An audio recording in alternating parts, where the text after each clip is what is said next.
ये वीडियो केवल और केवल मनोरंजन के उद्देश्य से बनाया गया है। सभी पात्र काल्पनिक हैं। वास्तविक व्यक्तियों, जीवित या मृत या वास्तविक घटनाओं से कोई समानता विशुद्ध रूप से संयोग है। किसी भी व्यक्ति, धर्म या जाति को ठेस पहुंचाने की मंशा नहीं है। सदाबहार सच्ची कहानी चैनल में आप सभी का स्वागत है। मेरा नाम रंभा है। मैं एक अच्छी फैमिली से बिलोंग करती हूँ। मैं अपने घर में सबसे छोटी थी। मेरे माँ बाप के अलावा मेरे दो भाई बहन भी मुझसे बहुत प्यार किया करते थे। वे मेरी हर ख्वाहिश को पूरी किया करते थे। मैं जो फरमाइश करती उसे वह पूरा किए बगैर चैन से नहीं बैठते थे। मेरी जुबान पर शब्द बाद में आते और मेरी ज़रूरत पहले ही पूरी हो जाया करती थी। कुछ महीने कुछ साल पहले मेरी मम्मी की कैंसर की वजह से डेथ हो गई थी। फिर पापा ने बड़े भाई की शादी कर दी। मेरी भाभी भी बहुत अच्छी थी। वह मेरा बहुत ख्याल रखती थी। मेरे भाई और भाभी की शादी को 1 साल हो गया था और उस 1 साल में उसने मुझे माँ की कमी महसूस नहीं होने दी। मेरे भाई ने मेरी शादी की जिम्मेदारी भी मेरे भाभी के सर पर डाल दी थी। उसने मेरा रिश्ता ढूंढना शुरू कर दिया। उन दिनों मेरे एग्ज़ाम हो चुके थे, इसलिए मैं दोस्तों के साथ आए रोज़ घूमने निकल जाया करती थी। यूं ही एक दिन हम सब होटल में बैठकर लंच कर रहे थे जब अचानक वेटर ने फूलों का एक गुलदस्ता मेरे टेबल पर रख दिया और कहा कि किसी ने ये मेरे लिए भेजे हैं।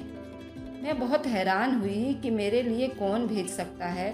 मैंने ज़्यादा गौर नहीं किया। उसके बाद अक्सर ऐसे ही होने लगा।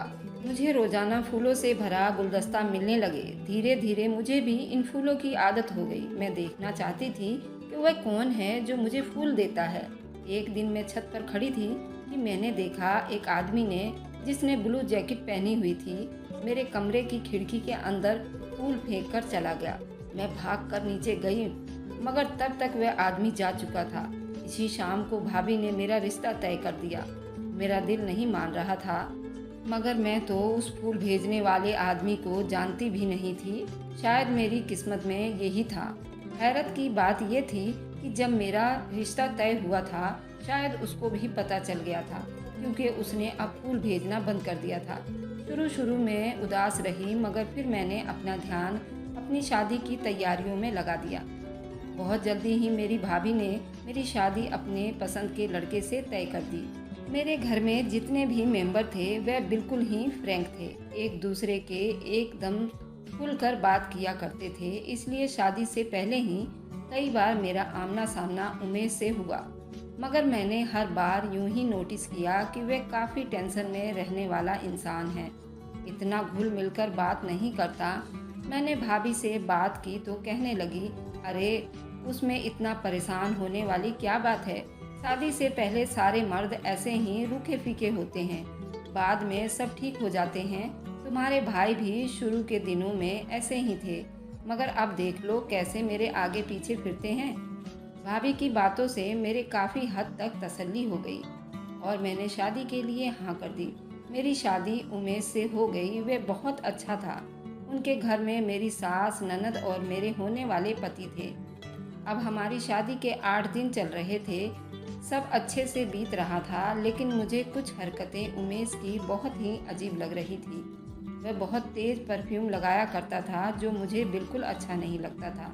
लेकिन नई नई शादी तो मैं कुछ कह भी नहीं सकती थी। शादी की रात भी मैं तैयार होकर उसका इंतज़ार कर रही थी। जब दूल्हा बनकर मेरे कमरे में आया तो मैं इतने हैंडसम आदमी को देखकर बहुत खुश हुई। उसने मुझे मुंह दिखाई दी थी कि मेरी आंखें नींद से भरने लगी और मैं वैसे ही वहीं सो गई। सुबह उठी तो मुझे बहुत शर्मिंदगी हुई, लेकिन उमेश ने कहा कि कोई बात नहीं, आपको थकान की वजह से नींद आ गई होगी। मुझे उसकी आदत बहुत अच्छी लगी। बिल्कुल साफ दिल रखने वाला आदमी था। रिसेप्शन वाले दिन भी बहुत थका देने वाला था।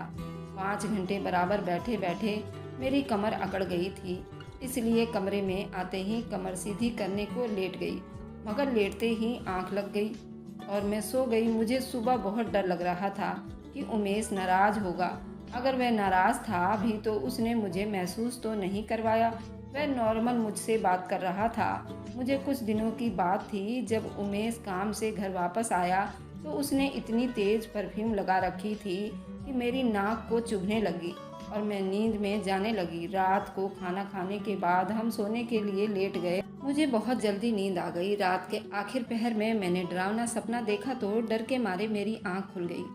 मैंने उमेश को आवाज़ दी तो हैरान रह गई। मेरी आंखें हैरत के मारे फटी की फटी रह गई। दूसरी तरफ देखा तो उमेश गायब था। मैं परेशान से उठी और पूरा कमरा देख लिया, लेकिन उमेश का कोई अता पता नहीं था। बाथरूम भी मैंने चेक कर लिया, लेकिन वहाँ भी नहीं था। मैं डरते हुए दोबारा बेड पर आ गई। बाकी सारी रात मेरी डरते हुए गुजरी। सुबह तो नाश्ते के टेबल पर उमेश को देखकर धक्का सा लगा। मैंने पूछा कि कहाँ थे आप? तो कहने लगा कि तुम बहुत जल्दी सो गई थी, मुझे नींद नहीं आ रही थी, इसलिए सारी रात आंगन में टहलता रहा। मुझे अपने आप से शर्मिंदगी हुई कि पत्नी का काम पति को खुश करना है और मैं रोज़ 9 बजे ही सो जाया करती हूँ। पता नहीं शादी के बाद इतनी जल्दी नींद कैसे आने लगी थी। अपने घर में तो मैं 2 या 3 बजे तक जाग जाया करती थी। यहाँ पता नहीं क्यों उमेश के घर आते ही मुझे नींद के झोंके आने लगते हैं। मुझे उमेश के चेहरे पर नाराज़गी तो नज़र नहीं आई, मगर मैं उसका शिकायत समझ गई थी। अगले दिन मैंने दोपहर में ही सो के अपनी नींद पूरी कर ली ताकि रात को जल्दी ना सो सकूं। शाम होते ही मैंने तैयार होना शुरू कर दिया। तैयार होकर मैंने उमेश का इंतज़ार करना शुरू कर दिया। जैसे ही वह ऑफिस से आया, मैंने उसके हाथ से बैग ले लिया और खुद को मुस्कुराकर उसको देखने लगी। उनको देखा तो वे बहुत थके हुए लग रहे थे। मुझे लगा वह मेरी तारीफ़ करेंगे कि तुम बहुत खूबसूरत लग रही हो, मगर उन्होंने मुझे देखा तक नहीं। इसलिए मैं उनके बिल्कुल करीब चली गई, मगर फिर उनके परफ्यूम से मुझे छींकें आने लगी।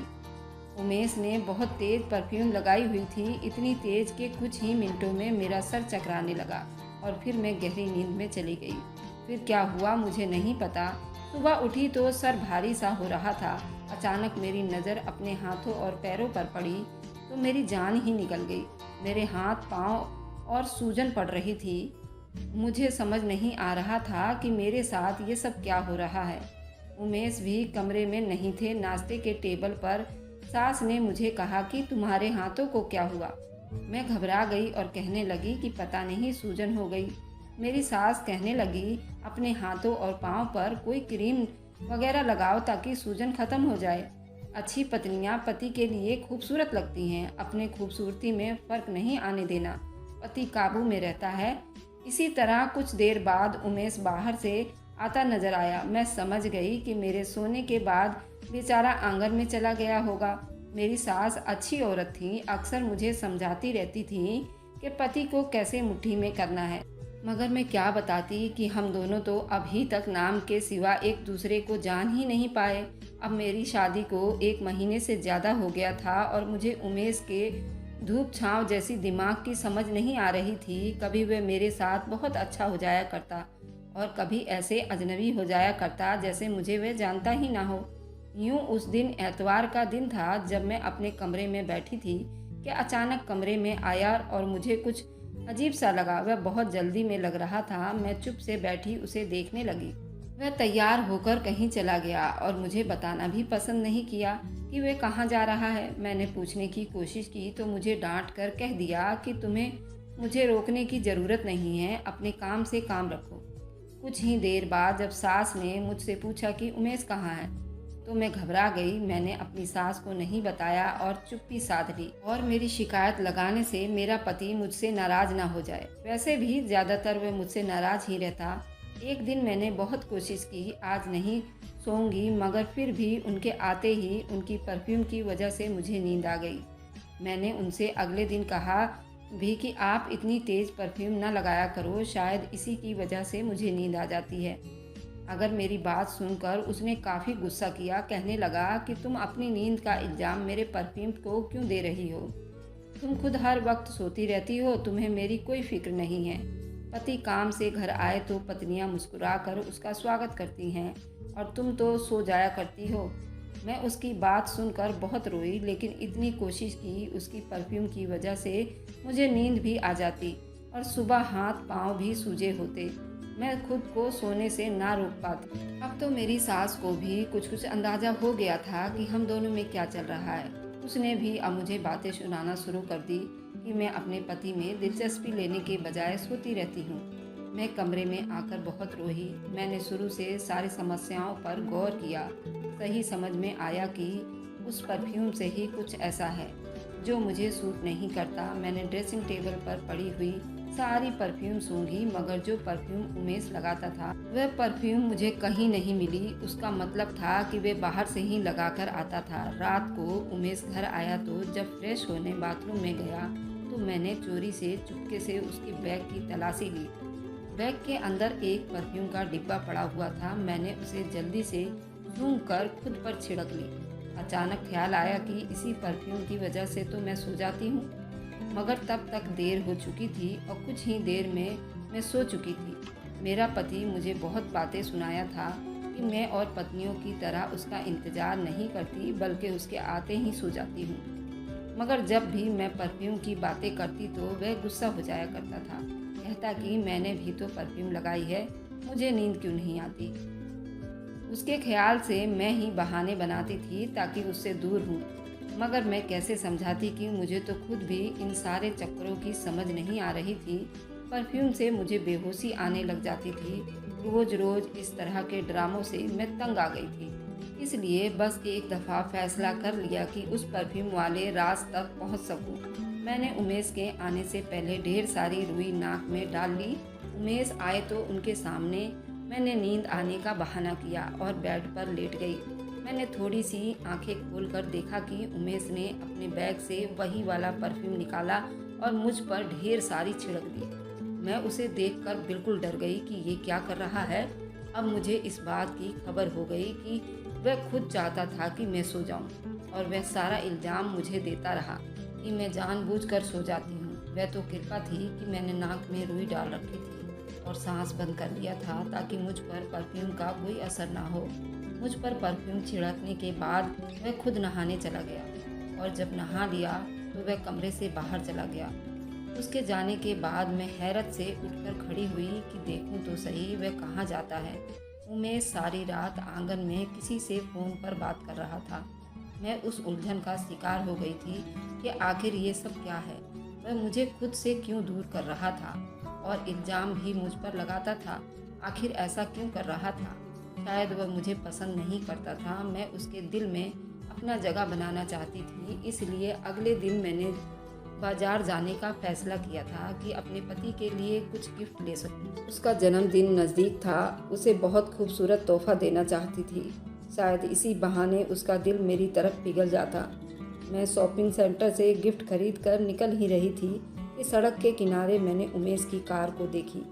मैं हैरान हुई कि उमेश इस वक्त ऑफिस में होता है, यहाँ क्या कर रहा है। वह तो उमेश की गाड़ी में खूबसूरत लड़की के साथ निकला। वह उस खूबसूरत लड़की के साथ एक होटल में चला गया। मैं उनके पीछे पीछे होटल तक गई तो देखा वह दोनों लंच कर रहे थे। मैं गुस्से से भी पिघल रही थी। घर वापस आ गई। मैं अपने पति का प्यार पाने के लिए कितने जतन कर रही थी और वह दूसरी लड़कियों के पीछे घूम रहा था। और उस दिन तो मैंने बर्दाश्त कर लिया कि हो सकता है ये इत्तेफाक हो, लड़की उसकी कोई ऑफिस वगैरह की दोस्त होगी। ये सोचकर मैंने अपने दिल को झूठी तसल्ली दी। मगर कुछ ही दिनों बाद मैंने उन दोनों को फिर से एक साथ देखा। उस दिन मैंने अपने मायके वापस जा रही थी कि रास्ते में सिग्नल पर गाड़ी रुक गई तो मैंने उन दोनों को देखा। वे दोनों एक अस्पताल में जा रहे थे। अब तो मेरा शक यकीन में बदल गया कि ये आदमी मुझे धोखे दे रहा है। मेरे होते हुए भी उसका किसी और के साथ संबंध है। अब अपने पति का सारा गेम समझ आ रही थी। मुझे पक्का यकीन हो गया था कि मेरा पति शादी नहीं करना चाहता था, इसलिए हर रोज रात को जानबूझकर मुझे सुलाकर उसके पास चला जाता होगा। मैंने फैसला कर लिया था, मैं इस राज की तह तक पहुँच कर रहूँगी। मैं अपना पति किसी कीमत पर भी किसी के साथ शेयर नहीं कर सकती, क्योंकि मुझे उससे मोहब्बत हो गई थी। मैंने सोच लिया था कि वह जिस औरत के चक्कर में भी है, उन्हें उसके चंगुल से निकाल कर रहूँगी। उन दिनों एक और मुश्किल का भी मुझे सामना करना पड़ा। मेरी सास आए रोज मुझे पूछती कि बहू खुशखबरी कब सुना रही हो। मैं सास के ऐसे सवालों से घबरा जाया करती थी, लेकिन उमेश को जैसे कोई फिक्र ही नहीं थी। वह अपने कामों में इस तरह बिजी रहता और तेज परफ्यूम लगाना न छोड़ता। अब तो मैंने भी जिद में आकर उसे कहना छोड़ दिया था और जानबूझकर परफ्यूम लगाया करता था ताकि मैं उसकी वजह से जल्दी सो जाऊं। अब यही सब सोचकर सारा दिन मेरा उलझन में ही गुजरता था। एक दिन यूं ही सोचों में डूबी हुई थी कि मेरी बीपी बहुत तेज़ हाई हो गया और मैं बेहोश हो गई और अब होश आया तो अस्पताल में थी। मुझे डॉक्टर ने बताया कि तुम्हारे पति ने तुम्हारा बहुत ख्याल रखा था, पिछले 2 दिन से यहीं था। मुझे ये बात सुनकर ज़रा भी विश्वास नहीं हुआ। मैं हैरान हो गई, लेकिन जैसे ही मेरी नज़र उस डॉक्टर पर पड़ी मेरी जान निकल गई, क्योंकि वह तो वही लड़की थी जिसको 2 बार मैंने अपने पति के साथ देख चुकी थी। वह डॉक्टर मुस्कुराते हुए चली गई। मुझे थोड़ी देर बाद पहले अपने पति का सुनकर हैरत हुई थी, अब समझ में आ गया, क्योंकि वह 2 दिन यहाँ रहा था। मुझे यकीन हो गया था उसी डॉक्टर की वजह से रुका होगा ताकि उसके पास रह सके। वैसे भी वह इतनी खूबसूरत थी, किसी का दिल भी उस पर आ सकता था। यही बात मेरे दिल को चुभ रही थी। मेरी तबीयत ठीक हुई तो भाभी और भाई मुझे लेने के लिए आए और कहने लगे, कुछ दिन अब तुम हमारे साथ रहो। मैं उनके साथ अपने घर चली आई। अपने कमरे में आकर जब मैंने अलमारी से कपड़े निकाले तो बहुत से सूखे हुए फूल मिले। उन फूलों को देखकर मुझे सब याद आ गया। कोई मुझे चाहता था और मेरा कोई दीवाना भी था जो मुझे फूल भेजता था, और मैं आज जिसको चाहती थी उसको मेरे प्यार की कोई कदर नहीं थी। अगले दिन भाई मुझे दोबारा अस्पताल ले गया। डॉक्टर ने कहा था कि तुम्हें दोबारा चेकअप के लिए एक बार आना है। मैं भाई के साथ अभी सीढ़ियों पर ही थी जब मैंने उमेश को उसी डॉक्टरनी लड़की के साथ कमरे में जाते हुए देखा। उस बार लड़की ने गोद में बच्चा भी उठाया हुआ था। ये देखकर मेरा दिल दुखों में भर गया। मैं बीमार थी, मेरा पति अपने ही चक्करों में था। मैं भागकर गाड़ी में बैठ गई। भाई बेचारा परेशान हुआ, क्या हो गया, चेकअप नहीं करवाना? मैंने कहा कि नहीं, फिर कभी अस्पताल से मुझे डर लग रहा है। खैर, मैं घर आकर सारी रात में गुस्से में टहल रही थी। मेरा दिल कर रहा था कि मैं उस लड़की को कहीं गायब कर दूं, ताकि वे मेरे पति का पीछा छोड़ दे और मेरा पति मेरा होकर रह जाए। अगले दिन मैं भाभी को बताकर अस्पताल चली गई। मेरा इरादा था कि आज उस डॉक्टर को अच्छे से सबक सिखाऊंगी। रिसेप्शन से पता किया तो मालूम हुआ कि वह कैफ़े में है। मैं वहां पहुंची तो मुझे जोर का झटका लगा। मैं उसके पास गई तो वह मुस्कुराकर खड़ी हो गई और मेरा हाल पूछने लगी। साथ खड़े आदमी की तरफ इशारा करके बोली कि ये मेरे हस्बैंड है और ये मेरा छोटा बेटा है। उसने कुर्सी पर बैठे हुए 2 साल के बच्चे को उठाते हुए कहा, जो मैंने कल उसके गोद में देखा था। मेरी हैरानी देखकर वह हंस पड़ी और कहने लगी, हम दोनों की पसंद की शादी है, किसी को लगता नहीं कि मैं एक बच्चे की माँ भी हूँ। मैं ये सब देखकर विश्वास नहीं कर पा रही थी। मैं तो समझ रही थी कि वह तो मेरे पति पर डोरे डाल रही है, मगर ये तो खुद शादीशुदा है और एक बच्चे की माँ थी और अपनी ज़िंदगी में बहुत खुश लग रही थी। फिर उमेश के साथ उसका क्या रिश्ता है? वह कहने लगी कि उमेश हर वक्त तुम्हारी ही बातें करता रहता है। तुम बीमार थी तो उस बेचारे ने तुम्हारा बहुत ख्याल रखा। तुम बहुत खुशकिस्मत लड़की हो कि तुम्हें उमेश जैसा पति मिला है। इस डॉक्टर की बातें सुनकर मेरा दिमाग घूम गया, क्योंकि वह झूठ बोल रही थी। उमेश तो मेरी तरफ देखना भी पसंद नहीं करता था। यही बात तो मैंने भी कह दी तो वह मेरी तरफ आश्चर्य होकर देखने लगी और बोली, तुम्हें हकीकत का मालूम नहीं है, जाओ जाकर सच मालूम करो। उसकी बात सुनकर मुझे एहसास हुआ कि वाकई मुझे खुद सच मालूम करना चाहिए। ये तब ही हो सकता था जब मैं वापस घर चली जाती। मैं अस्पताल से घर वापस चली आई। मेरी सास और ननद मुझे देखकर बहुत खुश हुई। मैंने उन्हें मना कर दिया कि उमेश को मत बताइएगा कि मैं वापस आई हूँ। उमेश को मालूम नहीं था कि मैं घर पर हूँ, इसलिए आज वह कमरे में आया तो उसने परफ्यूम नहीं लगाई थी। मैं देखना चाह रही थी कि आज वह मुझे सुलाने के लिए क्या उपाय लगाता है। मुझे कमरे में देखकर घबरा गया। कहने लगा, तुम कब आई? मैंने कहा कि आप खुद ही तो कहते हैं कि मैं आपके आते ही सो जाती हूँ, इसलिए आज आपकी शिकवा शिकायत ख़त्म करने का सोचा है। उमेश के रंग बिल्कुल फीके पड़ गए थे। कहने लगा, नहीं, तुम जाकर सो जाओ, तुम्हारी तबीयत ठीक नहीं है। मैं स्टडी रूम में जा रहा हूँ, मुझे कुछ काम है। वह उठकर कमरे से बाहर चला गया। मुझे बहुत गुस्सा आया। मैंने गुस्से से कमरे में पड़ी चीज़ों को फेंकना शुरू कर दी। मैंने अलमारी से कपड़े निकालकर बेड पर फेंकना शुरू कर दिए। मैंने घर वापस जाने का सोच लिया था। अलमारी से कपड़े निकालते हुए मैंने एक सफ़ेद लिफाफा को देखा। ना चाहते हुए भी मैंने उस लिफाफा को उठा लिया।